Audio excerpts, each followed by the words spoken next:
yang meliputi segala sesuatu, Allah Subhanahu wa taala yang dengan rahmat dan kasih sayangnya memberikan kesempatan kepada kita untuk melanjutkan kajian kita dari sirah Nabi kita Muhammad sallallahu alaihi wasallam, dan pada kesempatan ini kita akan melihat ya sebagaimana disampaikan dalam kitab-kitab sirah tentang bagaimana metode orang-orang kafir Quraisy di dalam memerangi dakwah Rasulullah sallallahu alaihi wa alihi wasallam.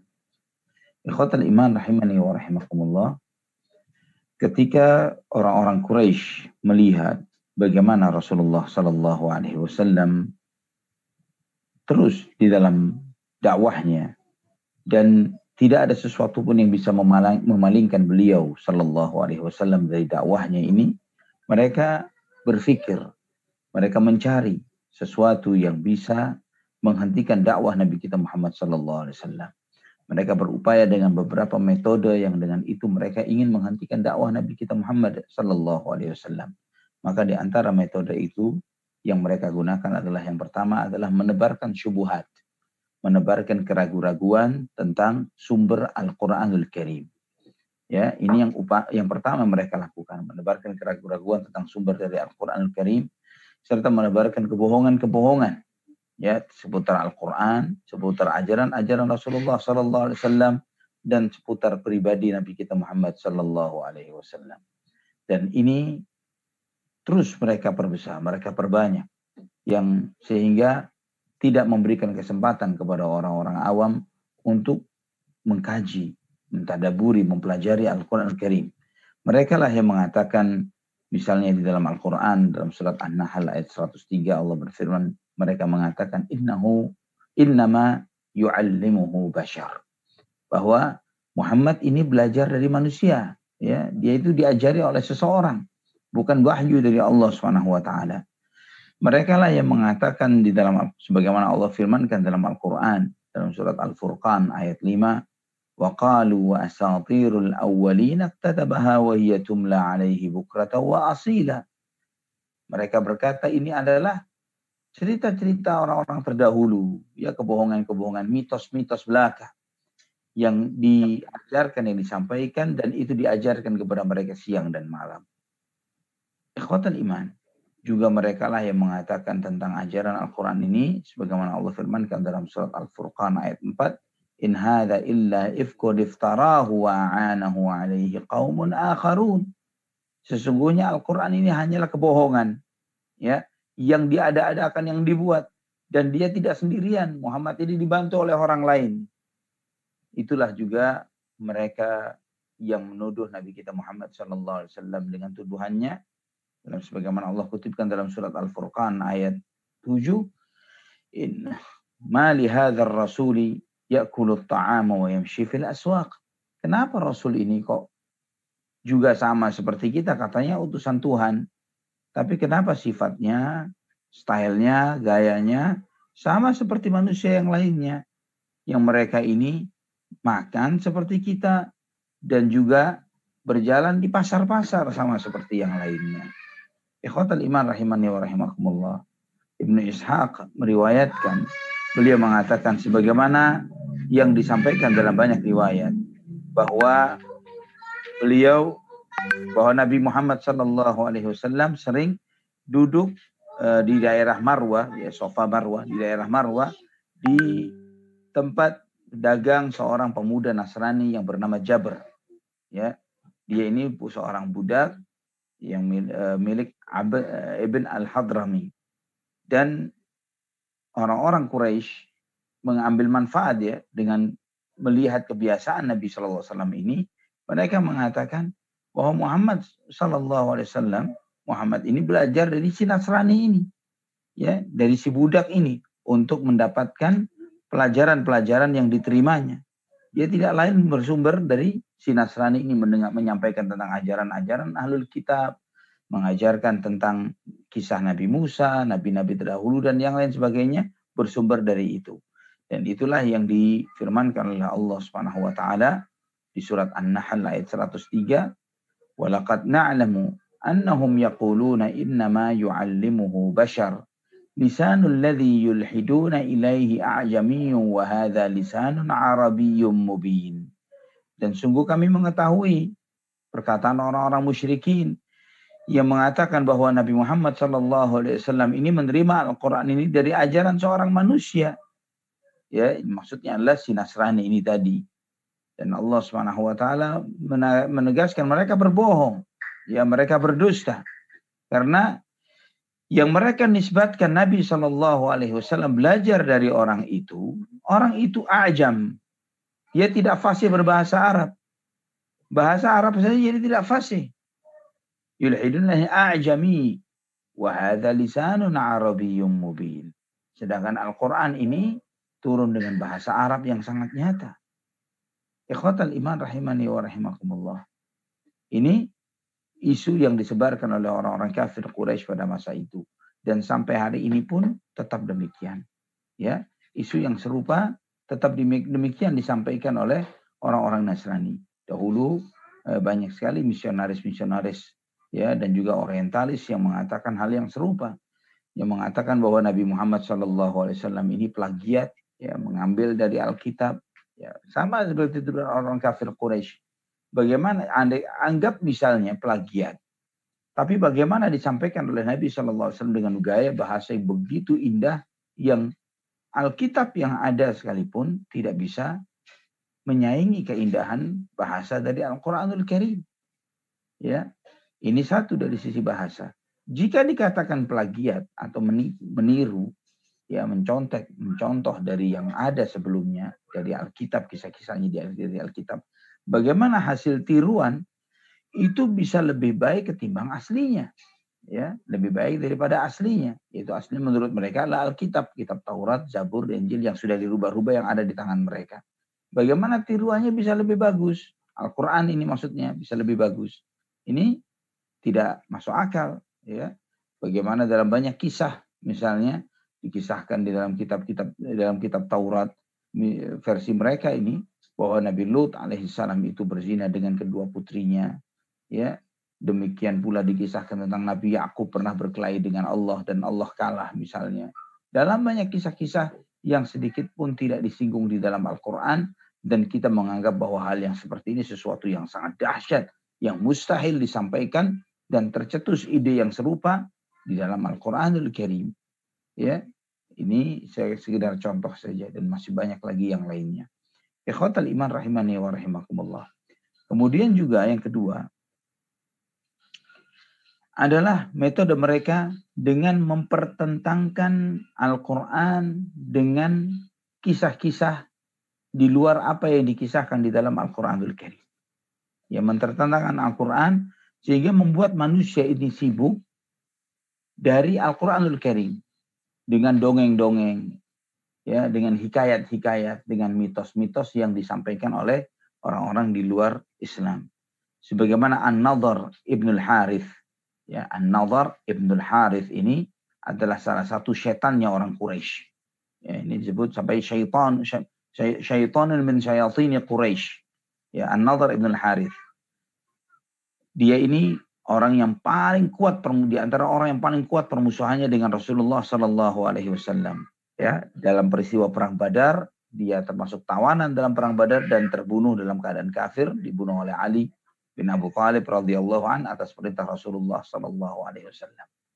An-Nadhr Ibn al-Harith ini sering menyakiti Rasulullah sallallahu alaihi wasallam, sering memusuhi Rasulullah sallallahu alaihi wasallam.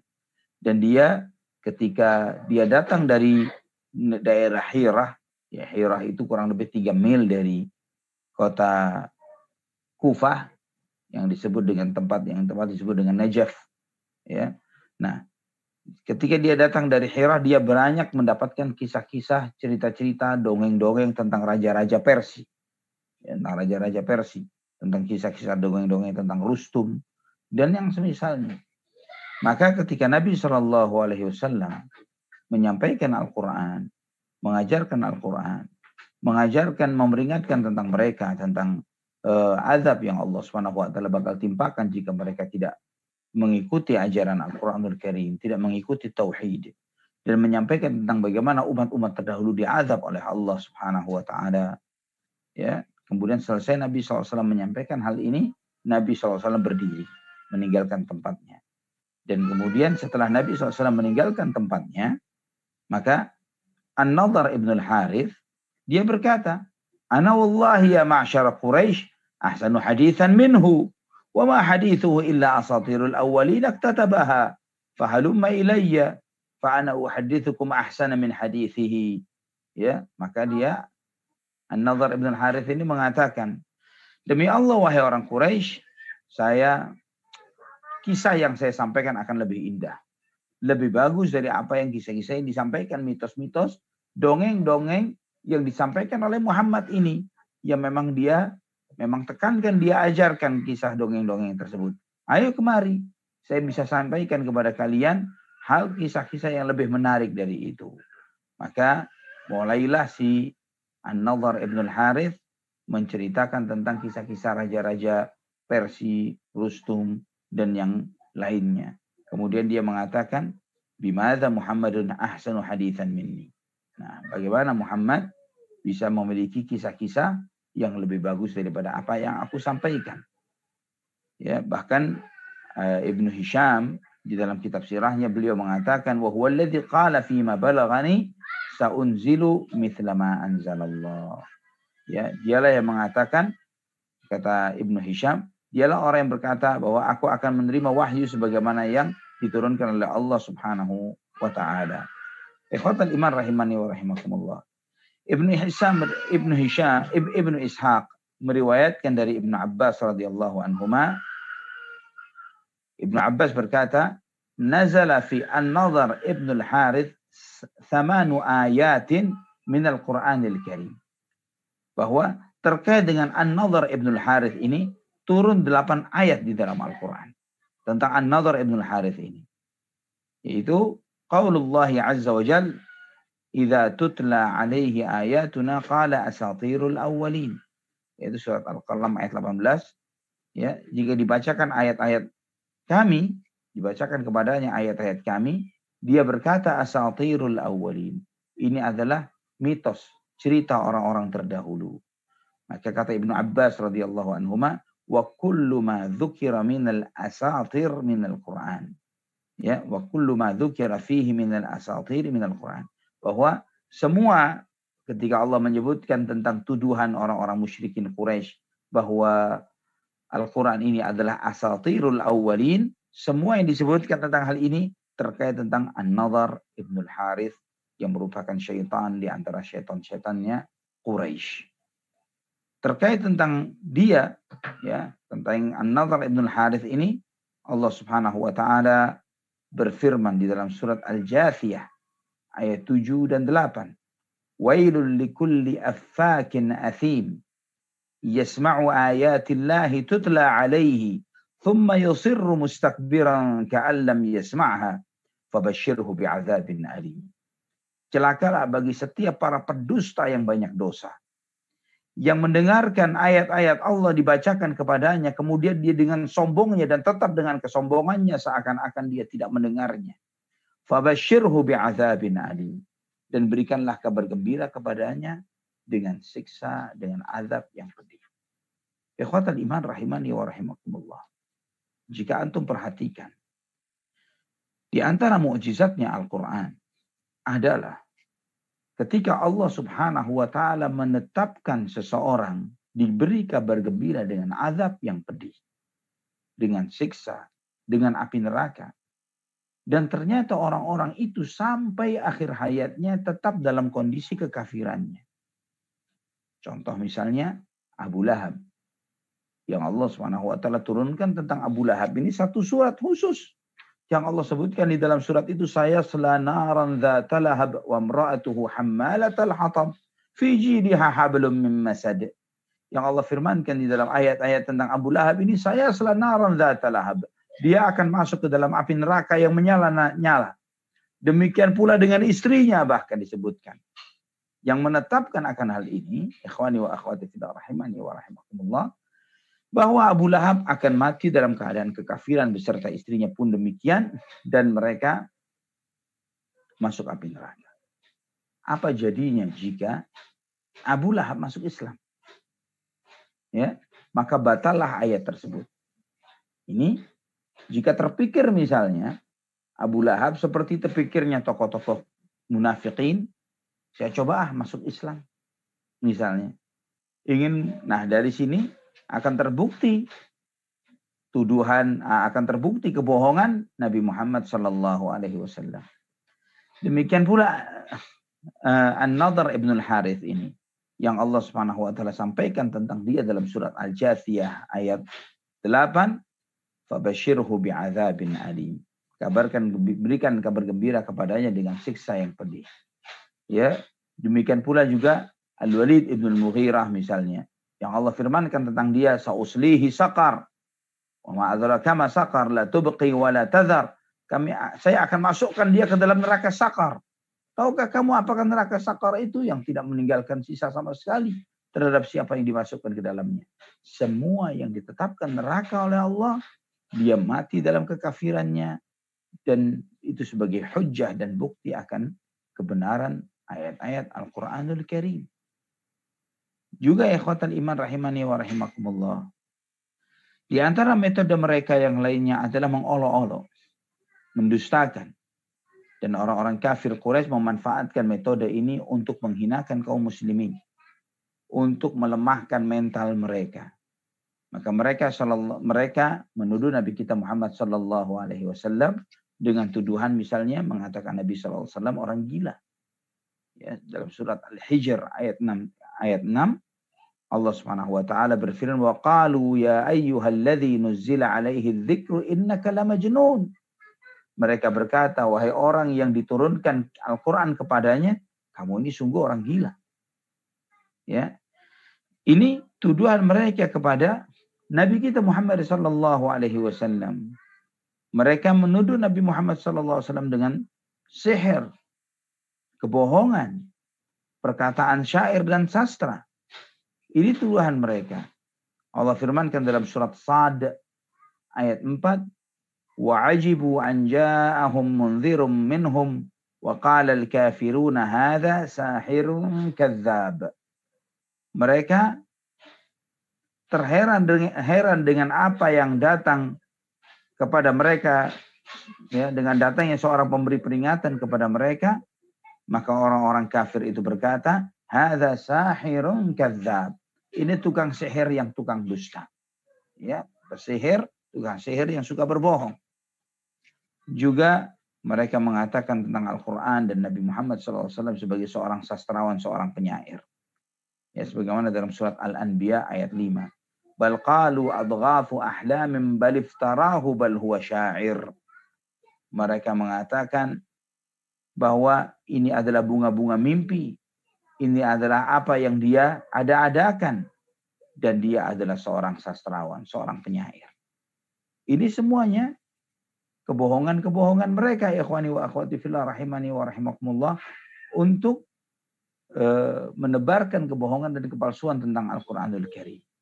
Dan mereka tahu Nabi Muhammad SAW bukanlah orang yang gila, ya, karena mereka percaya kepada Nabi Muhammad SAW untuk memutuskan perkara di antara mereka ketika mereka berselisih tentang siapa yang meletakkan Hajar Aswad. Bagaimana setelah Nabi SAW mengaku sebagai seorang Nabi, kemudian mereka tuduhkan dengan tuduhan itu. Mereka tahu juga Nabi Shallallahu Alaihi Wasallam bukanlah seorang pendusta, karena mereka lah yang sendiri yang mengakui bahwa Muhammad adalah Al-Amin, yang bisa dipercaya.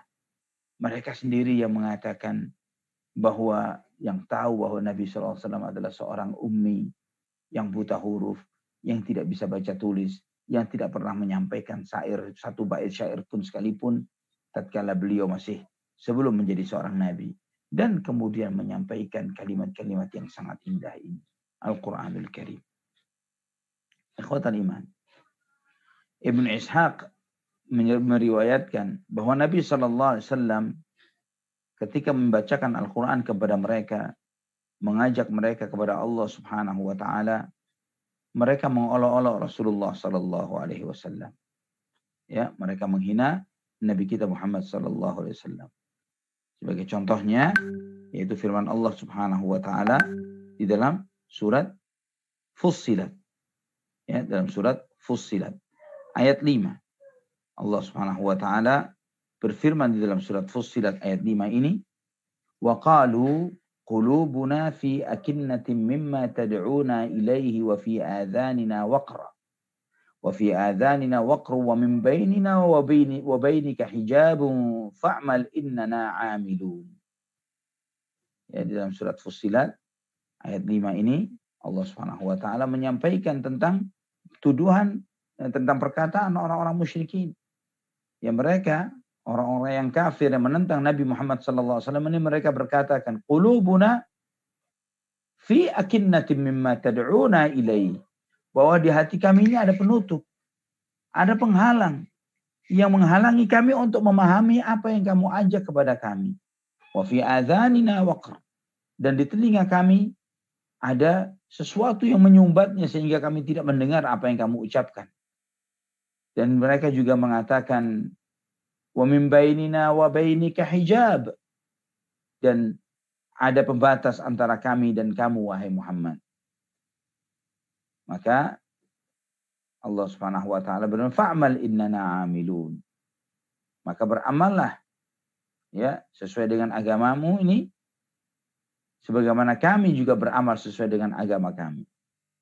Ikhwatal iman rahimani wa rahimakumullah, terkait tentang dia ini Allah Subhanahu wa taala menurunkan firman-Nya di dalam surat Al-Isra ayat 45 sampai 51. Allah Subhanahu wa taala berfirman, wa idza qara'tal qur'ana ja'alna bainaka wa bainal ladzina la yu'minuna bil akhirati hijaban mastura wa ja'alna 'ala qulubihim akinnatan an yafqahuhu wa fi adhanihim waqra wa idza dzakarta rabbaka fil qur'ani wahdahu wallaw 'ala adbarihim nufura. Dan jika engkau membaca Al-Qur'an, kami jadikan antara engkau dan orang-orang yang tidak beriman dengan hari akhirat ini hijaban mastura, hijab yang tertutup, dan kami jadikan bagi hati-hati mereka penutup sehingga mereka tidak bisa memahaminya, dan juga demikian pula dengan telinga-telinga mereka. Dan jika engkau menyebut Tuhanmu di dalam Al-Quran sendirian, menyebut Allah Subhanahu wa taala saja, wallau ala adbarihim nufura, mereka berpaling ya, ke belakang dan lari meninggalkannya. Ikhwatan iman rahimani wa rahimakumullah. Maksudnya dari ayat-ayat ini adalah bagaimana mereka bisa memahami tauhid yang kau ajarkan wahai Muhammad. Bagaimana bisa mereka memahami la ilaha illallah. Bagaimana mereka bisa memahami iyyaka na'budu wa iyyaka nasta'in. Sedangkan di hati mereka ada penutup. Di telinga mereka ada penyumbat. Dan ada hijab sebagaimana klaim mereka antara engkau wahai Muhammad sallallahu alaihi wasallam dengan mereka. Artinya mereka mengklaim bahwa kami tidak bisa melakukan apa yang kau ajak wahai Muhammad. Kami nggak ngerti, kami tidak paham dengan apa yang kau ajak. Allah Subhanahu wa taala menyampaikan tentang ucapan mereka ini. Nahnu a'lamu bima yastami'una bih idh yastami'una ilaika wa idhum najwa idh yaqulu adh-dhalimuna in tattabi'una illa rajulan mashura. Kami, Allah berfirman, kami maha tahu dengan apa yang mereka perhatikan, yang mereka dengarkan dari Al-Quran ini. Idh yastami'una ilaik, tatkala mereka memperhatikan, mereka mendengarkan Al-Quran. Wa idhum najwa, ketika mereka berbisik-bisik sambil memperhatikan. Jadi ikhwani wa akhwati fillah rahimani wa rahimakumullah, orang-orang musyrikin ini mereka juga mengambil kesempatan beberapa waktu ya untuk mendengarkan ayat-ayat Al-Qur'an yang dibacakan. Ya, ketika dibacakan Al-Qur'anul Karim, mereka mencoba mendengarkan dari ayat-ayat itu. Namun ya, karena kesombongan mereka mencoba untuk menolak kenyataan itu. Mereka menolak ketika ditunjukkan oleh Allah Subhanahu wa taala bahwa mereka mendengarkan ayat-ayat itu.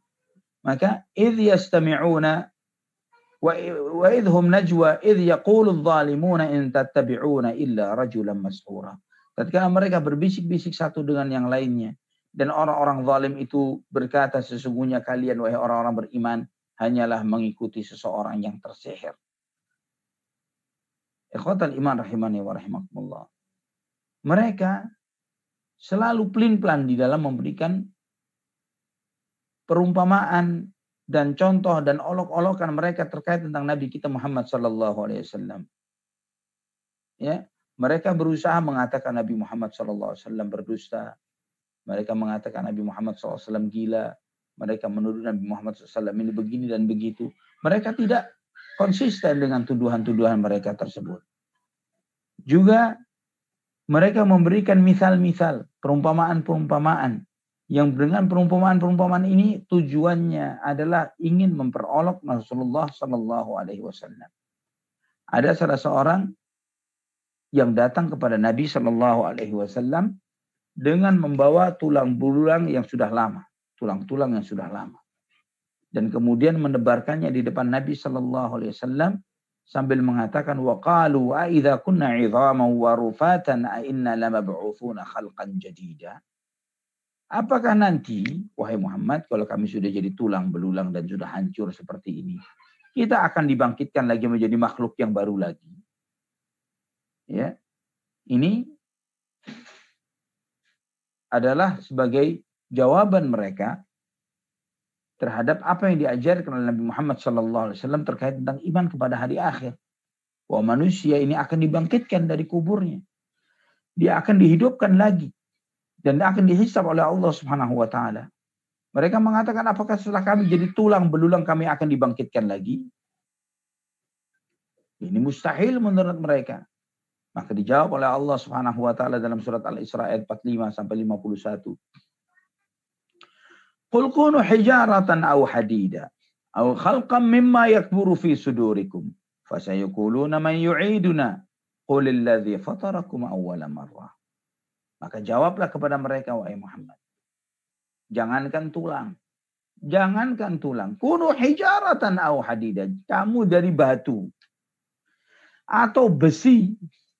Aw khalqan mimma yakburu fi sudurikum. Atau sesuatu yang menurut kamu hebat dan dahsyat dalam hati kalian. Fasayaquluna may yu'iduna. Dan kemudian kalian bertanya siapa yang akan menciptakan kami kembali. Qulilladzi fatarakum awwala marrah. Jawabannya sederhana. Yang menciptakan kamu pertama kali. Dialah yang sanggup untuk menciptakan kamu untuk kedua kalinya. Ini di antara metode mereka ikhwani wa akhwati fillah. Dengan olok-olok. Dengan hinaan dan cemoohan dan celaan. Dan juga memberikan perumpamaan-perumpamaan untuk menolak kebenaran dinullah ini. Kebenaran agama Allah Subhanahu wa Ta'ala ini. Kebenaran ajaran Nabi Muhammad Sallallahu Alaihi Wasallam. Dan di antara metode mereka adalah mencoba menego Nabi Muhammad Sallallahu Alaihi Wasallam. Jadi setelah dihina, setelah begini, setelah begitu, ya mereka tidak berhasil. Sudah deh, kita melihat memang Muhammad Sallallahu Alaihi Wasallam ada benarnya. Namun kita enggan untuk menerima 100% kebenaran dia. Bagaimana jika kita mencoba bernegosiasi dengan Muhammad? Kita mencoba ngalah sejenak dengan Nabi Muhammad SAW dengan ajaran dia. Dengan harapan Nabi Muhammad SAW mau ngalah dengan ajaran kami, mau menerima. Ya, sebagaimana Allah firmankan dalam surat Al-Qalam ayat 9. Waddu law tudhinu fayudhinun. Mereka berangan-angan, mereka berharap jika kamu mau mengikuti mereka, mereka pun akan mau mengikutimu wahai Muhammad. Jika kamu mau merendahkan diri sejenak dengan mereka, mereka pun akan mau merendahkan diri terhadap kamu wahai Muhammad sallallahu alaihi wasallam. Ya, Al-Imam Ibnu Jarir At-Tabari di dalam tafsirnya beliau mengatakan wadda haula'il musyrikuna ya Muhammad law talinu lahum fi dinika bi ijabatika iyyahum ila rukuni ila alihatihim fayalinuna laka fi ibadatika ilahak. Ya. Orang-orang musyrikin ini berharap wahai Muhammad, andai kata kamu mau sedikit melemah ya di dalam beragamamu ini dengan mau menerima ajakan dan seruan mereka untuk menyembah kepada Tuhan-Tuhan mereka. Maka mereka pun akan mau melemah, mau merendahkan diri mereka juga untuk beribadah, agar mereka beribadah kepada Tuhanmu juga. Ya sebagaimana Allah Subhanahu wa Ta'ala juga firmankan, walaula an thabbatnaka laqad kitta tarkanu ilaihim syai'an qalila idzan la'adzaqnaka dhi'fal hayati wa dhi'fal mamat. Dan jika bukan karena jika kami mengokohkan hatimu wahai Muhammad, maka kamu hampir saja cenderung kepada mereka sedikit saja. Dan jika kamu sedikit saja cenderung kepada ajakan mereka ini, idzan la'adzaqnaka dhi'fal hayati wa dhi'fal mamat. Maka kami akan menimpakan kepadamu kelemahan ya di dalam kehidupan dan kematian. Ikhwatan iman rahimani wa rahimakumullah. Ketika Nabi Shallallahu Alaihi Wasallam sedang tawaf di Ka'bah, sebagaimana diriwayatkan oleh Ibnu Ishaq, kemudian dia dihampiri oleh Al-Aswad ibnul Muttalib ibnu Asad ibnu Abdul Uzza. Al-Aswad ibnul Muttalib ibnu Asad ibnu Abdul Uzza. Dia ini salah seorang yang memang penentang Rasulullah Sallallahu Alaihi Wasallam dan mati dalam keadaan kafir sebelum peristiwa perang Badar. Dia dihampiri oleh Aswad ini, oleh Al-Walid ibn al-Mughirah, oleh Umayyah bin Khalaf, oleh Al-As bin Wa'il as-Sahmi.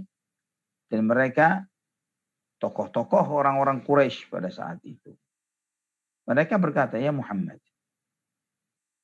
halumma falna'bud ma ta'bud, wa ta'bud ma na'bud, fanashtarik nahnu wa anta fil amr.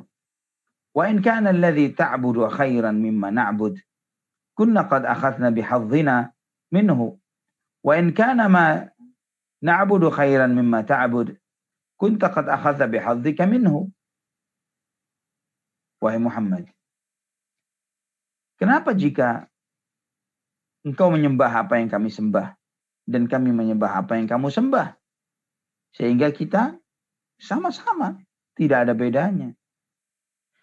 Jika yang kamu sembah lebih baik dari apa yang kami sembah, maka kami juga dapat jatah kebenaran sebagaimana yang telah engkau yakini dan engkau ajari.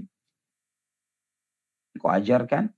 Dan jika ternyata yang kami sembah ini lebih baik daripada yang kamu sembah, maka kamu pun dapat jatah kebenaran dari yang kami lakukan.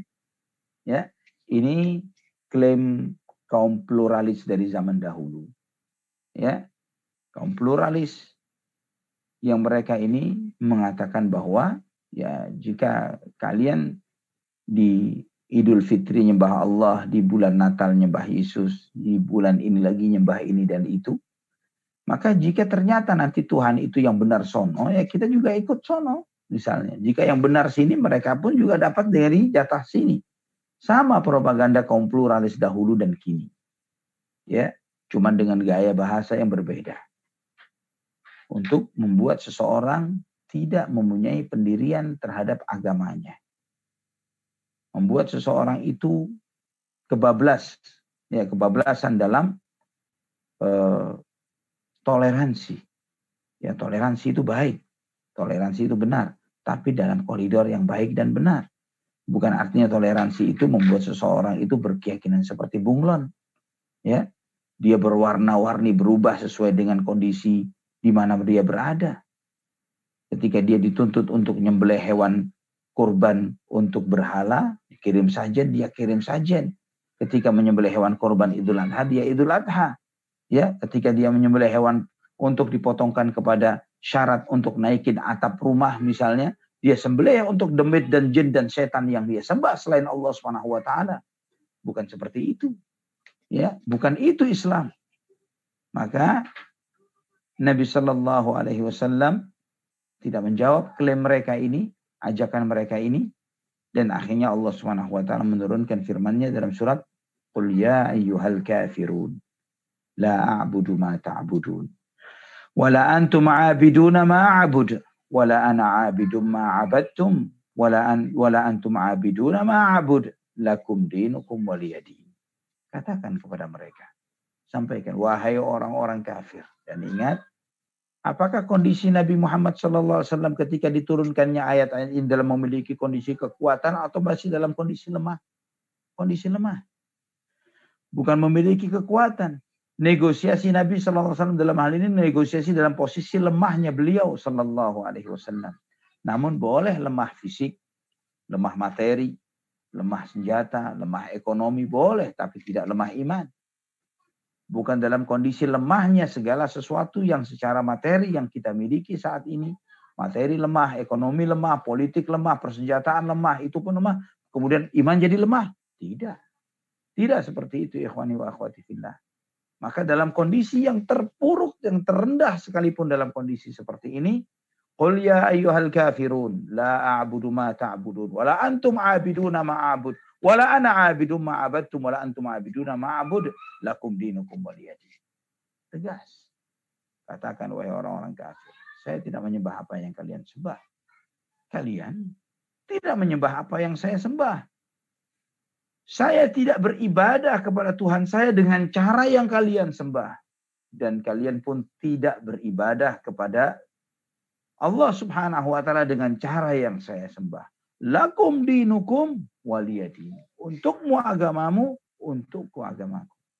Silahkan baca dalam tafsir Ibnu Katsir rahimahullah. Kenapa diulang oleh Allah, la a'budu ma ta'budun wala antum a'biduna ma a'bud wala ana a'budu ma 'abadtum wala antum a'biduna ma a'bud. Kenapa diulang oleh Allah Subhanahu wa taala seperti ini? Karena terkait tentang dua hal yang kita sama sekali berbeda dengan orang-orang musyrikin apapun agama mereka. Pertama, sosok yang kita sembah Allah Subhanahu wa taala Rabbul Alamin, Tuhan seluruh alam semesta. Sedangkan yang disembah selain Allah Subhanahu wa taala adalah alamin, alam, makhluk ciptaan Allah Subhanahu wa taala. Yang pertama, kita berbeda dalam sosok yang disembah. Dan yang kedua, kita berbeda di dalam cara beribadah. Ya, bukan hanya tujuan ibadahnya, cara ibadahnya pun kita berbeda. Kita tidak beribadah kepada Allah Subhanahu wa taala dengan ibadah yang dilakukan oleh orang-orang musyrikin. Ya. Ketika mereka memilih tawaf dengan telanjang misalnya, kita tawaf dengan berpakaian. Ketika para penyembah berhala, penyembah matahari sujud ketika matahari terbit dan terbenam, kita tidak boleh sujud dan ketika beribadah kepada Allah salat ketika matahari saat terbit dan saat terbenam. Ketika mereka melakukan puasa dan kita puasa, tapi kita tidak puasa seperti mereka, kita pakai sahur, kita menyegerakan berbuka. Mereka menunda-nunda berbuka. Ya, terus demikian. Ketika mereka beribadah dengan memejamkan mata, kita tidak boleh memejamkan mata dalam sholat kita. Dan banyak lagi syariat-syariat yang ditegaskan dan ditekankan oleh Allah Subhanahu wa taala dan Rasulullah sallallahu alaihi wasallam agar kita tidak sama dengan mereka. Ketika Nabi SAW disyariatkan ketika setelah hijrah, ya, disyariatkannya sholat berjamaah dan disyariatkannya azan. Kemudian terjadi perdebatan di antara para sahabat bagaimana azan itu. Ada yang mengusulkan bagaimana jika pakai trompet ya Rasulullah SAW seperti orang-orang Yahudi. Ada yang bagaimana dengan suara lonceng ya Rasulullah SAW seperti, atau tabuhan-tabuhan yang lainnya, bukan hanya lonceng, tabuhan-tabuhan seperti orang-orang Nasrani. Bagaimana dengan dinyalakannya api seperti Majusi, ya itu semuanya ditolak oleh Nabi SAW, ide-ide itu sampai disyariatkannya azan seperti yang ada saat ini dengan jauh lebih mulia dari apa yang dilakukan oleh non-muslim apapun agama mereka. Ini menunjukkan ikhwani wa akhwati fillah rahimani wa rahimakumullah, agama kita tidak sama siapa yang kita sembah dengan sesembahan di luar Islam, apapun agama dan bentuk sesembahan mereka. Dan yang kedua, kita tidak sama cara ibadah kita dengan mereka. Ya. Maka ikhwani wa akhwati fillah rahimani wa rahimakumullah. Mereka mengira, ya, bahwa mereka mengira pengakuan mereka terhadap Allah Subhanahu wa taala, dan ketika mereka mau merendahkan diri mereka dengan mau menyembah Allah Subhanahu wa taala saja, mungkin hal ini negotiable di mata Nabi sallallahu alaihi wasallam dan para sahabatnya. Ya, mungkin bisa dikompromikan antara mereka dengan Rasulullah SAW dan para sahabatnya. Dengan mungkin membagi kota Mekah ini menjadi 2 bagian misalnya. Kita ketemu di tengah. Ya, win-win solution menurut mereka di dalam masalah tauhid. Ya, ikhwani wa akhwati fillah, tauhid dan syirik tidak bisa di win-win solution kan. Ya, tauhid dan syirik harus win di tauhidnya dan lose, ya harus kalahnya di syiriknya. Ya, tidak bisa dalam hal-hal yang seperti ini. Ya ada batasan-batasan tertentu yang win-win solution itu bukanlah solusi yang terbaik. Ikhwatal iman rahimani wa rahimakumullah. Maka Allah Subhanahu wa taala menurunkan surat ini. Surat Al-Kafirun yang juga di dalam nama lainnya adalah surat Al-Ikhlas. Ya, Al-Ikhlas ini ada 2. Qul ya ayyuhal kafirun dan qul huwallahu ahad. Yang dua-duanya menegaskan tentang keikhlasan ibadah hanya kepada Allah Subhanahu wa taala. Ini untuk memisahkan, untuk membedakan betul-betul ibadah kalian beda dengan ibadah kami. Manhaj metode kalian beda dengan metode kami. Pola pikir kalian beda dengan pola pikir kami. Jalan kalian beda dengan jalan kami. Subhanallah. Dengan ketegasan ini, dengan diulang-ulangnya hal ini, supaya mereka tidak lagi punya ide lain. Ya, ide tambahan atau ide susulan untuk dinegosiasikan kepada Nabi Shallallahu Alaihi Wasallam. Terputuslah segala upaya untuk bernegosiasi dalam hal ini, sehingga terpisahkan dengan nyata mana tauhid dan mana syirik, terpisahkan dengan rambu-rambu yang sangat jelas yang tidak bisa dinegosiasikan sama sekali. Ikhwatan iman rahimani wa rahimakumullah. Juga mereka ini, orang-orang Quraisy, mereka melihat bahwa Nabi Shallallahu Alaihi Wasallam ini diikuti oleh orang-orang fakir, orang-orang yang jabatan tidak punya, orang-orang lemah secara harta dan materi, juga bukan bangsawan-bangsawan Quraisy yang bagaimana yang mengikuti Nabi Muhammad SAW. Ya, ketika Nabi SAW sedang duduk di masjid, beberapa fuqara, orang-orang fakir, jadi orang-orang beriman duduk di sekeliling Nabi SAW di antara para sahabat beliau. Khabbab ibn al-Ard, Ammar bin Yasir, Abu Fukaihah Yasar, Maula Safwan bin Umayyah, Suhaib ar-Rumi, dan kaum muslimin yang lainnya. Maka orang-orang Quraisy yang melihat, ya, mereka dengan tokoh-tokohnya, pembesar-pembesarnya, mereka duduk satu dengan yang lainnya dengan melihat bagaimana siapa yang di sekeliling Nabi SAW, orang-orang fakir, orang-orang lemah, orang-orang yang tidak selevel nasabnya dengan mereka. Mereka berkata, haulai ashabuhu kama tarawun, haulai alladziina mannallahu alaihim min bainina bil hudal haq. Coba kalian lihat tuh teman-teman Muhammad. Orang-orang seperti itu. Apakah orang-orang yang seperti itu yang diberi karunia oleh Allah dengan kelebihan hidayah melebihi kita-kita yang ada di sini? Orang-orang kaya, orang-orang terhormat, orang-orang hebat, para pejabat. Lau kana ma jaa bihi Muhammadun khairan ma sabaqana haula ilaihi wa ma khassahumullahu bihi dunana. Andai kata apa yang diseru oleh Muhammad SAW itu benar, maka pasti Allah akan memberi hidayah kepada kami lebih dulu ketimbang mereka. Dan mustahil mereka didahulukan ketimbang kami. Ya, maka Allah Subhanahu wa taala berfirman, ya, di dalam surat Al-An'am ayat 52 dan 53. Ya, di dalam surat Al-An'am Allah Subhanahu wa taala berfirman menyebutkan kepada kita tentang bagaimana sikap yang benar terhadap orang-orang beriman yang ada di sekeliling Nabi Shallallahu Alaihi Wasallam, dan juga menjadi termasuk juga sebagai sikap kita. Allah berfirman, "Wala tadrudil ladzina yad'una rabbahum bil ghadati wal 'ashiyyi yuriduna wajhah. Ma 'alaika min hisabihim min syai'in wa ma min hisabika 'alaihim min syai'. Fatat'rudahum fatakuna minadh dhalimin." Wa kadzalika fatanna ba'dahum bi ba'dhin liyaqulu ahaula'i manallahu 'alaihim min bainina alaysallahu bi'alama bisyakirin. Allah Subhanahu wa taala berfirman, wahai Muhammad, janganlah engkau jauhkan dari majelismu orang-orang lemah dari kaum muslimin yang mereka ini diberi sifat oleh Allah. Untuk perhatikan sifat para fuqaranya orang-orang mukmin ini, para muhajir, para sahabat-sahabat yang murni iman dan keikhlasan mereka. Yad'una rabbahum bil ghadati wal 'ashi. Yang mereka ini beribadah kepada Allah Subhanahu wa taala di awal siang dan di awal malam. Beribadah kepada Allah Subhanahu wa taala siang dan malam.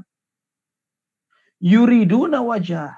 Lebih dahsyat lagi, Allah Subhanahu wa taala menyingkap tentang isi hati para sahabat. Wah, mereka ini orang-orang ikhlas. Mereka ini yang beribadah kepada Allah Subhanahu wa taala, mengharapkan wajah Allah Subhanahu wa taala semata. Ma 'alaika min hisabihim min syai' wa ma min hisabika 'alaihim min syai'. Bukanlah tanggung jawab wahai Muhammad untuk menghisap amalan mereka para orang fakir itu, para fuqara tersebut. Karena yang menghisap mereka siapa? Yang tahu tentang hakikat iman dan amal mereka siapa? Allah Subhanahu wa taala. Demikian pula mereka bukanlah tanggung jawab mereka untuk menghisap dirimu wahai Muhammad. Ya. Karena ini peringatan dari Allah Subhanahu wa taala kepada Rasulullah sallallahu alaihi wasallam, jika engkau sampai menjauhkan mereka dari majelismu wahai Rasulullah sallallahu alaihi wasallam, engkau telah melampaui batas yang telah ditetapkan oleh Allah Subhanahu wa taala. Ya, telah melampaui batas yang telah ditetapkan oleh Allah Subhanahu wa taala. Maka Allah mengingatkan, fatatrudahum fatakuna minadh dhalimin. Jika engkau sampai mengusir mereka, maka engkau termasuk orang yang zalim. Wa kadzalika fatanna ba'dahum bi ba'd. Maka demikianlah Allah Subhanahu wa taala menguji sebagian hambanya dengan sebagian hamba yang lainnya. Ya, dengan dibedakan rizkinya, dengan dibedakan perangai dan akhlak dan perilakunya.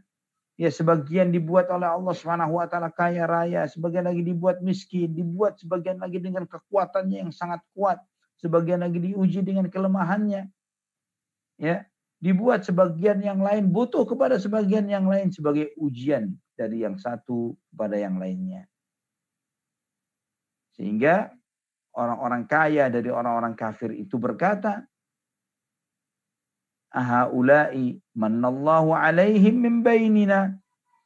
Apakah orang-orang dhaif, orang-orang lemah itu, orang-orang fakir tersebut yang diberi hidayah, yang diberi anugerah lebih besar kepada mereka ketimbang kami-kami ini? Ya, ini klaimnya orang-orang kafir tersebut. Maka dijawab oleh Allah Subhanahu wa taala, alaisallahu bi'alama bisyakirin. Bukankah Allah Subhanahu wa taala yang Maha tahu, yang lebih tahu siapa di antara hambanya yang mensyukuri nikmat-nikmatnya. Karena mereka lebih syukur kepada Allah Subhanahu wa taala di hati mereka, maka Allah tambahkan hidayah kepada mereka. Ikhwatal iman rahimani wa rahimakumullah. Ini di antara apa yang Allah Subhanahu wa taala firmankan kepada Nabi kita Muhammad sallallahu alaihi wasallam. Juga ayat yang selanjutnya. Ya, Allah Subhanahu wa taala berfirman, "Wa idza ja'aka alladziina yu'minuuna biaayatina faqul salamun 'alaikum. Kataba rabbukum 'ala nafsihi ar-rahmah annahu man 'amila minkum su'an bijahalatin thumma taba min ba'dihi wa aslaha fa annahu ghafurur rahim." Dan jika datang kepadamu wahai Muhammad sallallahu alaihi wasallam, jika datang kepadamu orang-orang yang beriman dengan ayat-ayat kami, maka sampaikan kepada mereka salam. Salamun alaikum. Kesejahteraan, keselamatanlah untuk kalian. Kataba rabbukum 'ala nafsihi rahmah. Sampaikan juga kepada mereka bahwa Allah Subhanahu wa taala telah menetapkan kasih sayang sebagai sifat yang dominan, yang kuat di antara sifat-sifat Allah Subhanahu wa taala. Allah menetapkan sifat rahmat yang maha luas untuk zatnya. Dan Allah Subhanahu wa taala menetapkan sebagai anugerahnya kepada hamba-hambanya bahwa barang siapa di antara hamba-hambanya yang berbuat dosa dengan kejahilannya, ya karena setiap pelaku dosa itu jahil. Setiap pelaku dosa adalah jahil. Yang berani mereka menantang Allah Subhanahu wa taala dan menantang azab Allah dan murka Allah Subhanahu wa taala, sampaikan kepada setiap orang yang berbuat dosa dan maksiat bahwa barang siapa yang berbuat dosa dengan kejahilannya, kemudian dia bertaubat kepada Allah Subhanahu wa taala sesudahnya dan dia mengisi sisa hidupnya dengan kebaikan-kebaikan, fa annahu ghafurur rahim. Sesungguhnya Allah Subhanahu wa taala Maha Pengampun dan Maha Penyayang. Imam Muslim juga meriwayatkan, ikhwani wa akhwati fillah rahimani wa rahimakumullah, di dalam sahihnya dari sahabat Sa'ad ibn Abi Waqqas radhiyallahu an, Sa'ad berkata, kunna ma'an Nabi sallallahu alaihi wasallam sittata nafar. Kami bersama Rasulullah SAW ada 6 orang. Dan orang-orang musyrikin berkata kepada Rasulullah sallallahu alaihi wasallam, "Utrud haula la yajtari'una alaina." Wahai Muhammad, jika kami mau mendengarkan dakwahmu, syaratnya satu. Usirlah orang-orang fakir itu dari sekeliling kamu. Ya. Enggak selevel dengan kami. Ya, ketika itu kata Sa'ad ibn Abi Waqqas, saya dengan Ibnu Mas'ud dan seseorang dari suku Hudzail, juga ada Bilal dan ada 2 orang yang saya tidak bisa sebut namanya, kata Sa'ad ibn Abi Waqqas. Dan Nabi SAW sempat terpikir agar mereka ini mau mendengarkan dakwah beliau. Namun akhirnya Allah SWT menurunkan ayat-ayat ini. وَلَا تَطْرُدِ الَّذِينَ يَدْعُونَ رَبَّهُمْ بِالْغَدَاةِ وَالْعَشِيِّ يُرِيدُونَ وَجْهَهُ. Jangan sampai engkau mengusir orang-orang jangan sampai kamu menjauhkan dari dirimu orang-orang yang beribadah kepada Allah SWT siang dan malam yang mengharapkan wajah Allah SWT semata. Ini juga mengajarkan kepada kita, ikhwani wa akhwati fillah, bahwa teman yang bertakwa, ya, teman yang bertakwa dan fakir jauh lebih baik ketimbang teman yang kaya raya dan kafir. Ya, teman yang bertakwa dan fakir jauh lebih baik ketimbang teman yang kaya raya dan kafir. Ini pelajaran yang bisa kita ambil. Kenapa? Karena teman yang fakir namun dia bertakwa mengingatkan kita kepada surga, mengingatkan kita kepada maghfirah ampunan Allah Subhanahu wa taala, mengajarkan kita untuk pandai bersyukur. Tapi teman yang kaya raya dan kafir membuat kita lupa Allah Subhanahu wa taala, membuat kita lebih cinta kepada dunia, membuat kita kufur nikmat, membuat kita ini orientasi hidup kita dunia dan lupa akan akhirat. Allahul musta'an, wala haula wala quwata illa billah. Inilah beberapa metode orang-orang kafir di dalam menyudutkan dakwah Rasulullah SAW dan memerangi dakwah beliau.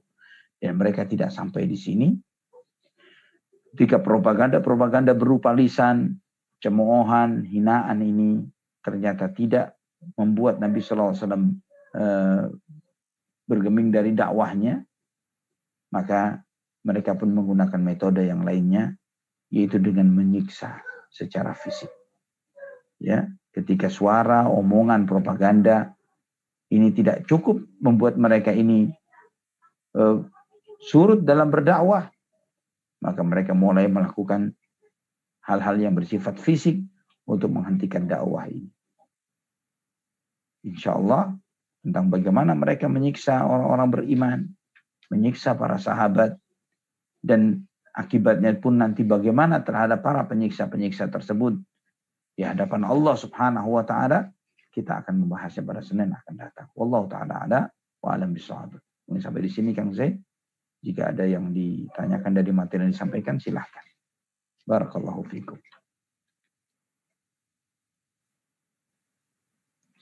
Barakallahu fikum Ustaz.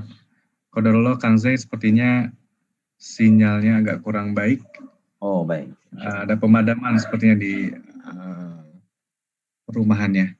Oh. Baik, ada pertanyaan selanjutnya dari Uhti Retno di Cilacap.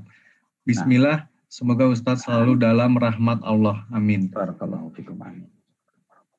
Dalam ketaatannya, kaum musyrik di zaman awal kenabian, mereka Mereka karena berpegang teguh kepada kepercayaan nenek moyang, sehingga mereka enggan bersyahadat.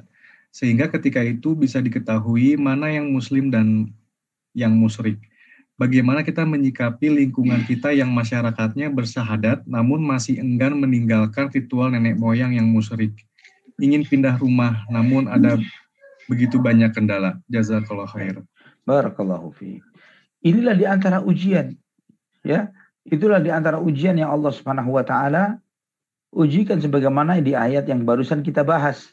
Ya, di ayat 53 dari surat Al-An'am ini, wa kadzalika fatanna ba'dahum bi ba'd, dan demikianlah kami uji sebagian mereka dengan sebagian yang lain. Ya, di antara kita kaum muslimin yang alhamdulillah telah diberi anugerah oleh Allah Subhanahu wa taala dengan pemahaman tauhid yang benar. Kita diuji dengan tetangga, lingkungan, teman, sahabat, kerabat mungkin yang masih berbau syirik dalam perbuatan-perbuatan dan ritual mereka sedangkan dia muslim dan sudah bersyahadat. Itulah di antara ujian kita. Agar kita menyampaikan tauhid ini dengan baik, dengan benar. Dan memang qadarullah ikhwani wa akhwati fillah, pemahaman tentang tauhid ini yang perlu diperbaharui dan kita perbaiki dari pemahaman kita. Dan itulah kenapa ana setiap pagi ya jam 5 sampai setengah 6 Senin sampai Jumat menyampaikan materi kajian kitab tauhid ini melalui channel Instagram ana. Ya, secara live setengah jam setiap harinya ngaji kitab tauhid Syekh Muhammad At-Tamimi rahmatullahi alaihi rahmatan wasi'ah yang membahas tentang ayat-ayat Al-Quran dan hadis-hadis Nabi SAW tentang tauhid, terutama tauhidul ibadah, supaya kita paham tentang permasalahan ini karena masih banyaknya dan masifnya perbuatan syirik di masyarakat kita. Dan ingat, pahami kenapa Allah Subhanahu wa taala mengazab kaumnya Nuh, Nabiullah Nuh alaihi salam. Ya, kenapa Allah Subhanahu wa taala mengazab kaumnya Nabiullah Hud, Nabiullah Saleh? Kenapa Allah Subhanahu wa taala mengazab para kaum-kaum tersebut dihancur leburkan oleh Allah Subhanahu wa taala? Karena dosa syirik. Ya, kenapa kita kehilangan keberkahan dari negeri kita ini yang katanya gemah ripah loh jinawi, ya, yang luar biasa hijaunya, yang subur tanahnya, yang kita berada di garis khatulistiwa yang subhanallah ini banyak membuat iri bangsa-bangsa lain yang ada di sekeliling kita, ya, seperti Thailand, Vietnam dan yang lain sebagainya. Mereka mengatakan kami bisa meniru metode bercocok tanam seperti kalian, tapi kami tidak bisa membuat matahari seperti yang ada pada di tempat kalian. Namun kita tidak merasakan keberkahan itu. Bahkan bahan-bahan tanaman yang sumbernya dengan begitu mudahnya tumbuh di tanah kita malah susah menanamnya, bahkan menjadi barang yang komoditi yang susah tumbuh, gagal panen, dan beragam macam cobaan-cobaan dan ujian yang Allah Subhanahu wa taala timpakan di negeri ini. Karena jauhnya kita dari tauhid. Allahul musta'an wala haula wala quwwata illa billah. Jadi bagaimana menyikapinya? Sabar di dalam berdakwah dengan cara yang baik. Sabar di dalam berdakwah dengan cara yang baik. Ingatkan kepada mereka bahwa hujjah untuk menasihati mereka agar mereka istiqamah di atas tauhid. Pahamkan mereka tentang tauhid rububiyah. Bahwa kita ini dicipta oleh Allah. Langit dan bumi diciptakan oleh Allah. Dialah yang menurunkan hujan. Dialah yang menumbuhkan tumbuh-tumbuhan. Kemudian Anda bersyukur kepada selain Allah. Berterima kasih kepada selain Allah. Meminta pertolongan dan perlindungan kepada selain Allah. Memohon dan berharap kepada selain Allah. Mana tanda syukur dan terima kasihmu? Mana tanda syukur dan terima kasihmu yang harusnya kepada Allah saja kok meminta bersyukur dan berterima kasih kepada selain Dia. Allahul musta'an wala haula wala quwwata illa billah. Silahkan jika ada pertanyaan yang lain. Masya Allah, Ustaz. Ya, selanjutnya masih ada pertanyaan, Ustaz. Bismillah, barakallahu fikum, Ustaz. Fikum barakallah. Izin bertanya, Ustaz, mengapa musyrikin Quraisy saat itu begitu memusuhi dakwah Rasulullah SAW? Apakah saat itu di Mekah sudah ada orang-orang Yahudi? Jazakallahu khair, Ustaz. Barakallahu fikum. Wa fikum barakallah. Yahudi adanya di kota Madinah, tidak ada di kota Mekah. Ya, mereka ada di kota Madinah. Namun orang-orang musyrikin Quraisy sudah memiliki platform akidah yang sudah tertanam kuat di dalam keyakinan mereka. Ya, mereka dengan keyakinan yang sudah mereka terima dari ajaran nenek moyang. Dan ini yang diantara penyebab terbesar ditolaknya kebenaran adalah berpegang teguh dengan ajaran nenek moyang. Sehingga kita tidak mau menerima pembaruan, tidak mau menerima kebenaran yang menurut kita baru. Baru lagi, baru lagi. Padahal apa salahnya dari sesuatu yang baru jika itu membawa sebuah kebenaran? Terlebih lagi kebenaran yang datangnya dari Allah Subhanahu wa taala dan Rasulnya Muhammad sallallahu alaihi wasallam. Al-haqqu min rabbik, kebenaran itulah datangnya dari Tuhanmu, dari Allah Subhanahu wa taala, yaitu Al-Qur'an. Wa ma ba'dal haqqi illa dhalal. Dan setelah adanya kebenaran ini, munculnya sesuatu yang sesudah adanya kebenaran itu adalah sebuah kesesatan. Itu yang ditegaskan oleh Allah Subhanahu wa taala. Kenapa kita a priori terhadap kebenaran yang jelas nyata sumbernya datangnya dari Allah Subhanahu wa taala dan Rasulullah SAW, dari Al-Qur'an dan sunnah Nabi sallallahu alaihi wasallam. Ini bukan hanya terjadi kepada musyrikin Quraisy pada saat itu, ikhwani wa akhwati fillah, bukan hanya terjadi kepada ahlul kitab yang ada pada saat itu, namun juga kepada sebagian kaum muslimin. Yang berapa banyak dari kita tahu mana yang benar, tapi kita enggan untuk mengikuti kebenaran itu. Seakan-akan ketika kita memiliki sebuah keyakinan yang salah dan kita tahu itu salah, hanya karena berbeda dengan ini, kalau kayak jika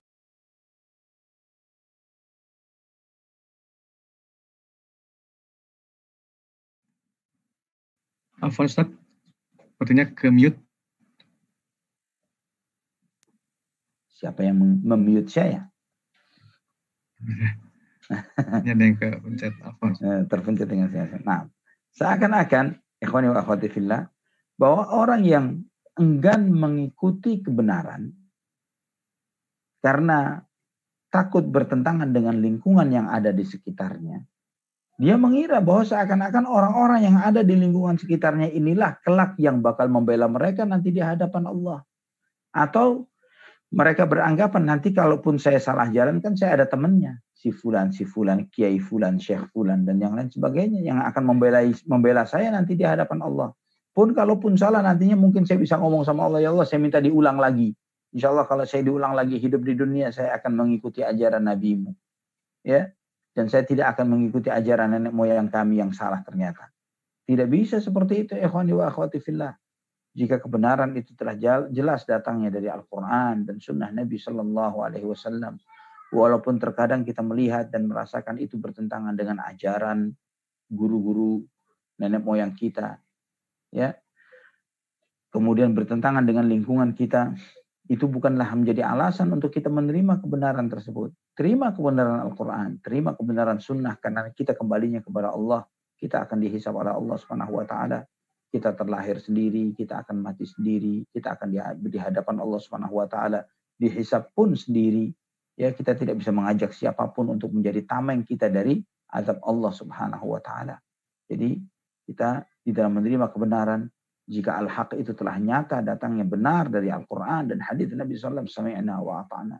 Sami'na wa ata'na. Jika sesuatu yang masih remang-remang yang tidak jelas, kita tanyakan kepada ulul ilm, kepada orang-orang berilmu. Ya, kita bertanya kepada mereka. Dan jika telah jelas kebenaran tersebut, terbukti datang dari Allah Subhanahu wa taala dan Rasulnya, dipraktekkan oleh para sahabat radhiyallahu anhum ajma'in, maka wajib kita menerima hal itu sebagai sebuah kebenaran yang kita pegang teguh sampai mati. Wallahu a'lam bishawab. Oh ya Ustaz, barakallahu fikum.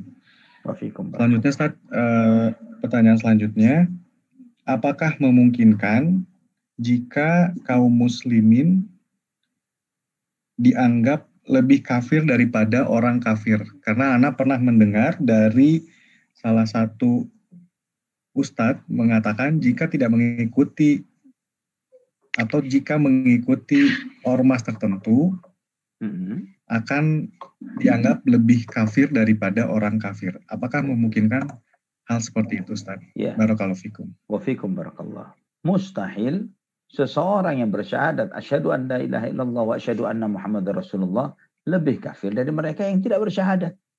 Bagaimana bisa? Ya. Bagaimana bisa seseorang yang bersyahadat asyhadu an la ilaha illallah wa asyhadu anna Muhammadar Rasulullah menerima kebenaran-kebenaran dasar rukun Islam yang 5, rukun iman yang 6, kemudian dikatakan bahwa dia lebih kafir daripada yang kafir. Anggapan ini adalah anggapan sesat orang-orang Khawarij. Ya. Anggapan sesat orang-orang Khawarij yang mereka ini beranggapan bahwa kaum muslimin yang berseberangan dengan mereka lebih kafir daripada orang-orang kafir. Maka Khawarij dari zaman ke zaman, ikhwani wa akhwati fillah, mereka meletakkan senjata mereka dari orang-orang kafir. Mereka tidak memerangi orang-orang kafir, tapi yang mereka perangi kaum muslimin. Yang mereka di benak mereka musuh itu umat Islam, umat Muhammad sallallahu alaihi wasallam. Ini bahayanya Khawarij. Ya, yuqatiluna ahlal Islam wa yad'una ahlal authan, atau kama qala sallallahu alaihi wasallam dalam salah satu hadisnya ketika menyebutkan di antara sifat-sifat Khawarij, mereka tidak memerangi para penyembah berhala. Yang dicari kaum muslimin. Ya, ketika lagi rame-ramenya ISIS, siapa yang diperangi oleh ISIS? Ya. Yang diperangi oleh ISIS kaum muslimin. Musuh-musuh mereka para ulama-ulama Mekah, ulama Madinah, ulama-ulama yang ada di negeri-negeri umat Islam, itu musuh-musuh mereka. Mereka berangan-angan ulama-ulama itu mati semuanya. Mereka berangan-angan untuk meruntuhkan kekuasaan pemerintahan yang ada di negeri-negeri umat Islam. Itu misi mereka. Tidak kepikir di benak mereka untuk memerangi Israel, Yahudi. Ya, tidak kepikir mereka untuk ayo kita serbu Yahudi misalnya. Tidak. Yang mereka serbu negerinya umat Islam, yang mereka rusak negerinya kaum muslimin. La haula wala quwata illa billah. Itu sifat orang-orang Khawarij. Dan mereka ini digambarkan oleh Nabi SAW dengan banyak sifat. Ya, banyak sifat yang sifat-sifat itu secara zahir positif. Tahqiru salatuhum salatakum wa qira'atuhum qira'atakum. Salat mereka dibandingkan salat kalian wahai sahabat, salat mereka lebih hebat. Kalian enggak ada nilainya. Bacaan Quran mereka dibandingkan bacaan mereka, kalian enggak ada artinya. Artinya orang-orang saleh. Ibnu Abbas radhiyallahu anhu dalam Sahih Bukhari ketika menyampaikan dialognya dengan orang-orang Khawarij ini, Ahlun Nahrawan, Harura, ya, Haruriyun, ini orang Khawarij. Ibnu Abbas menyebutkan ciri-ciri mereka. Mereka ini orang-orang kurus-kurus. Kenapa? Mereka ahli siam, ahli puasa. Matanya sayu-sayu. Ahli qiyamul lail, ahli sholat malam. Mereka ini tidak mau berbohong. Orang-orang yang sangat jujur dan komit dengan janji. Ini ciri-ciri orang Khawarij yang disebut oleh Ibnu Abbas. Kenapa berbohong? Ini kabair, dosa besar, kafir, bisa murtad. Karena melakukan dosa besar menurut klaimnya mereka. Ini Khawarij zaman Nabi SAW, di zaman para sahabat radhiyallahu anhum ajma'in. Yang disebutkan oleh Nabi SAW tentang ciri-ciri mereka. Tapi bersamaan dengan itu, beliaulah Muhammad sallallahu alaihi wasallam yang menyebutkan tentang ciri mereka bahwa mereka ini adalah kilabun nar, anjing-anjingnya jahannam. Wal'iyadzu billah. Jadi kita harus waspada dengan pemikiran-pemikiran sesat dan menyimpang yang seperti ini. Wal'iyadzu billah. Barakallahu fikum Ustaz. Tafadhol, mungkin jika ada ikhwan yang ingin bertanya langsung bisa melalui tombol raise hand. Jika belum ada, ini ada pertanyaan dari pekan lalu Ustaz, satu pertanyaan terakhir mungkin.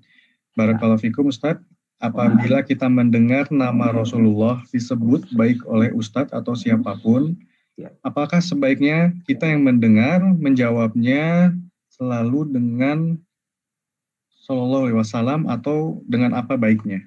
Baik, barakallahu fiik, barakallahu fiik. Nah, Nabi sallallahu alaihi wasallam bersabda, "Al-bakhilu man dzukirtu 'indahu wa lam yusalli alayya." Orang yang bakhil, yang kikir adalah ketika namaku disebut dan dia tidak bersalawat terhadapku.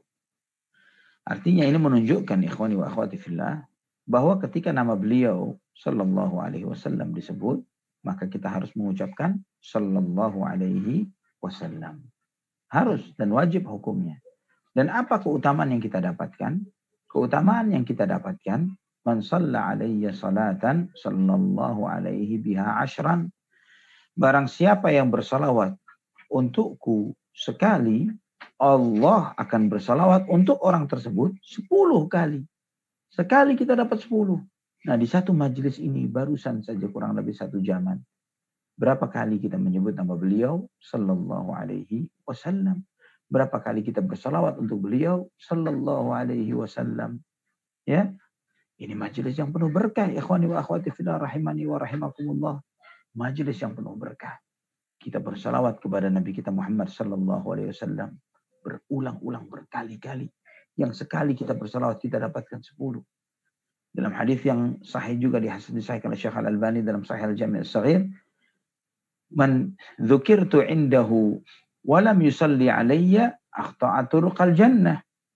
Jika namaku disebut dan dia tidak mau bersalawat atas namaku, maka dia akan salah jalannya menuju surga.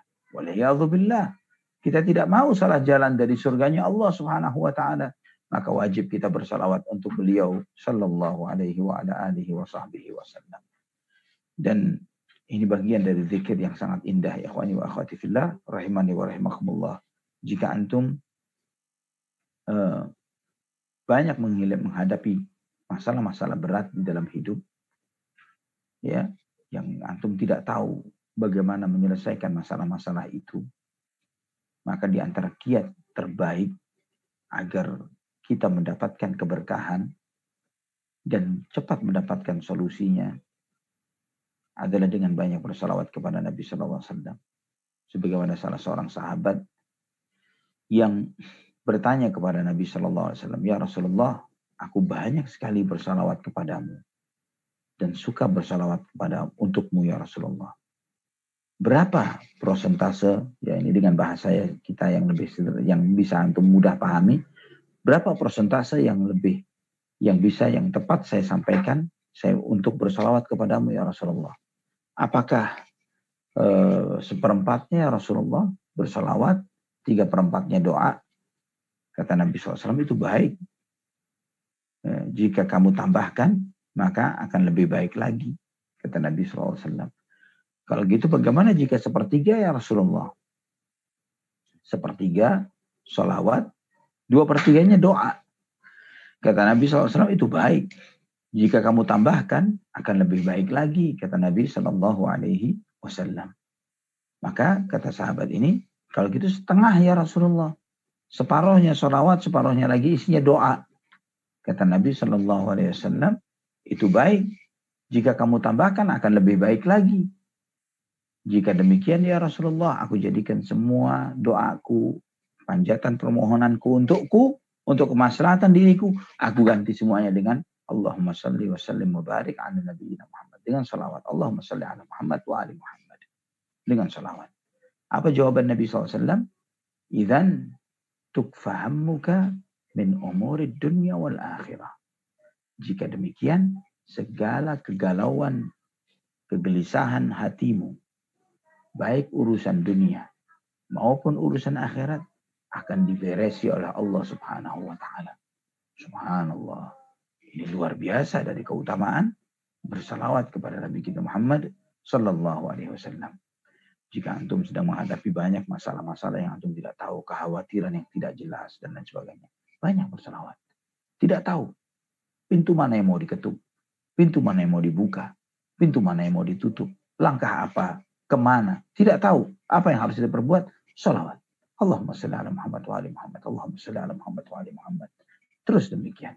Insya Allah, segera Allah Subhanahu wa ta'ala akan berikan kemudahan bagi kita. Bagi antum semuanya. Wallahu a'lam bishawab.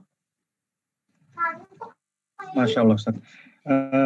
Ada pertanyaan satu lagi, Ustaz. Ternyata dari channel YouTube Ustaz. Ini dari Abu Rumaisha dari Malaysia.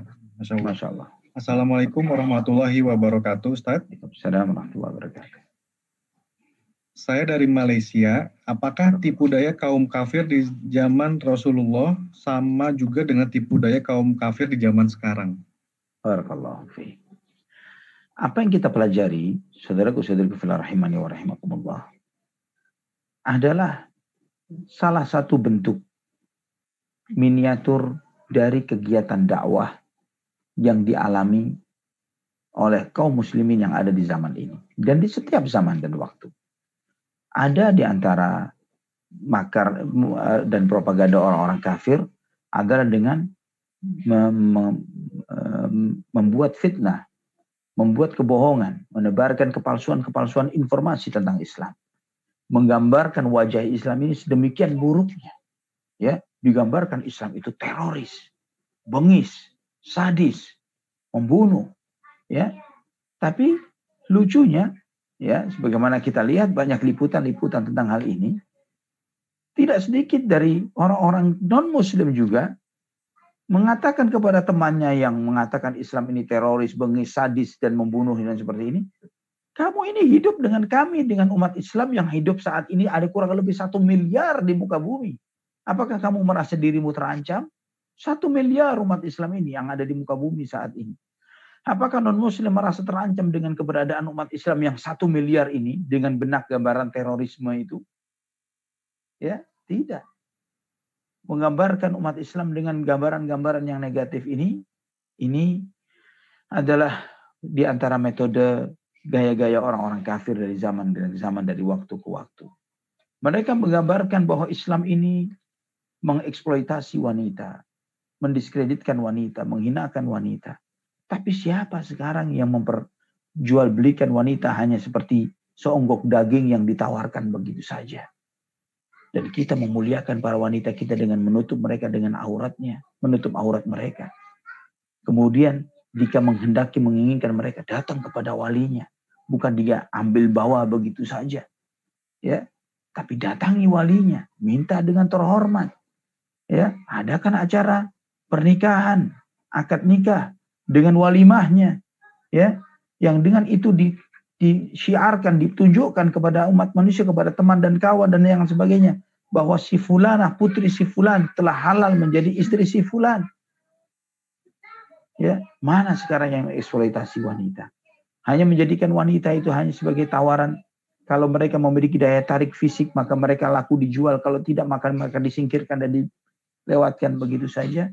Atau menempatkan wanita pada tempatnya seperti bagaimana Islam, ya, bahwa Allah Subhanahu wa taala menjadikan laki-laki dan wanita bagian dari masyarakat yang fungsinya dengan tanggung jawab dan amanahnya sendiri-sendiri. Allah bebankan kewajiban bagi laki-laki yang tidak Allah bebankan kepada wanita, dan demikian pula sebaliknya. Allah berikan hak kepada laki-laki dengan apa yang berbeda dengan hak yang Allah berikan kepada wanita. Dan jika mereka menjalankan fungsinya masing-masing, maka timbullah masyarakat yang kuat. Bagaimana seorang wanita sebagai ibunya, dia mengandung anak, dia membesarkan anak, dia mendidik anak-anaknya dengan baik, memberikan amanah, menjaga amanah ini dengan benar di rumah tangganya. Ya, seorang laki-laki menegakkan tanggung jawabnya sebagai qawwam dalam rumah tangganya.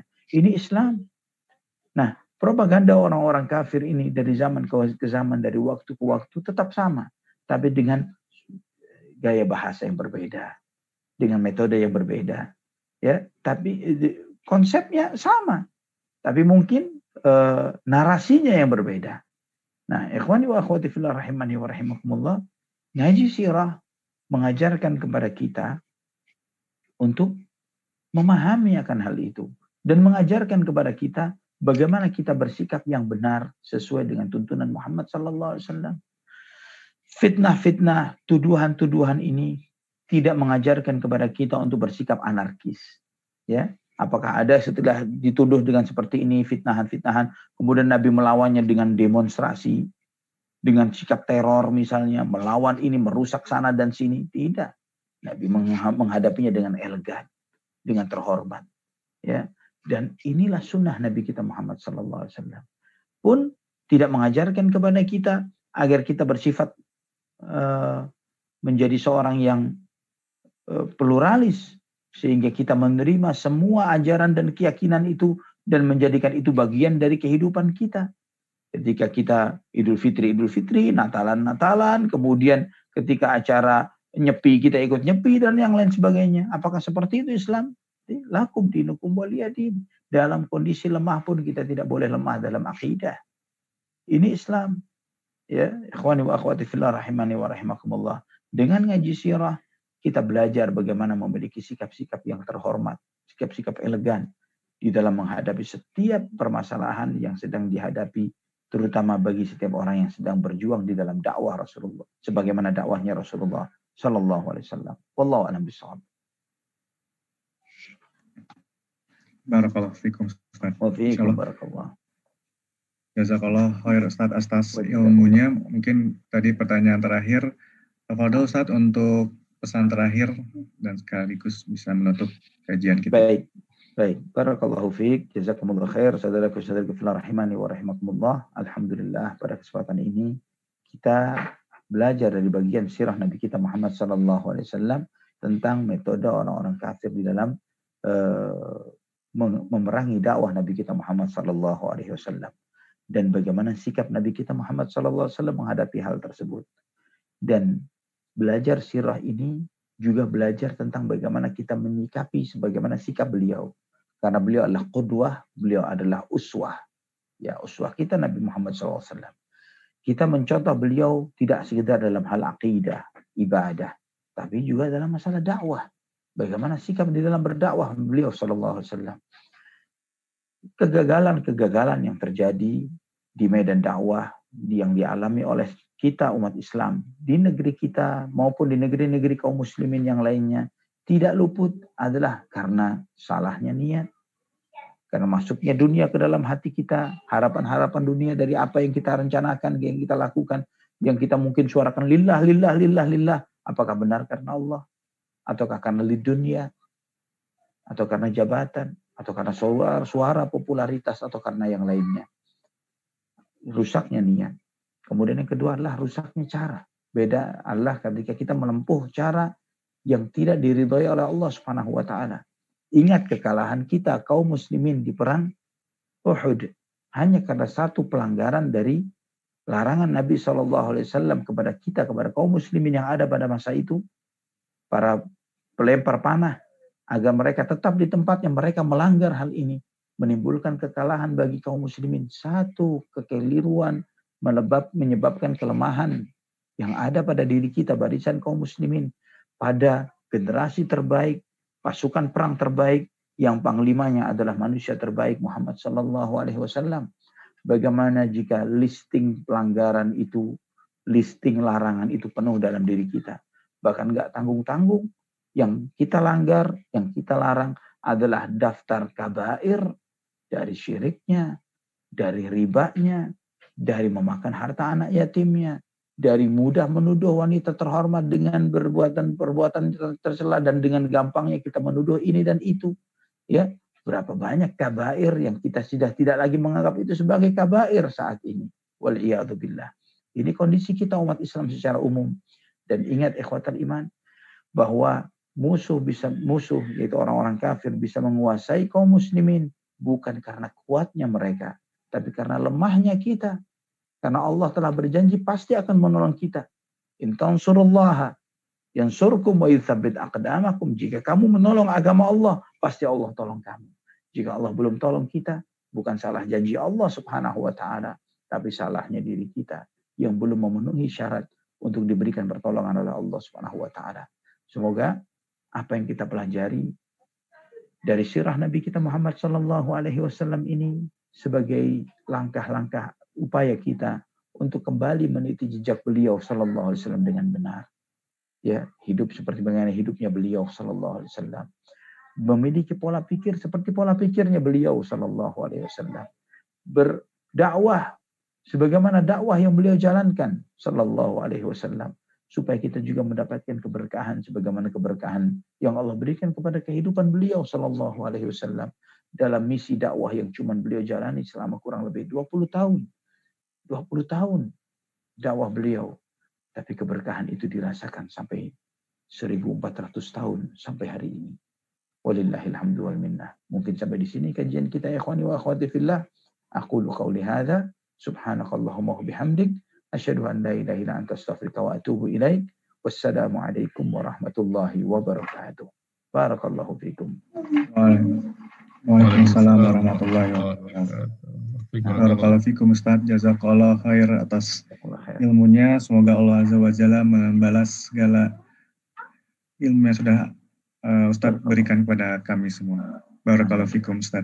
Barakallahu. Jazakumullah khair. Selamat beristirahat Ustaz. Ya. Nah, jazakumullah khair.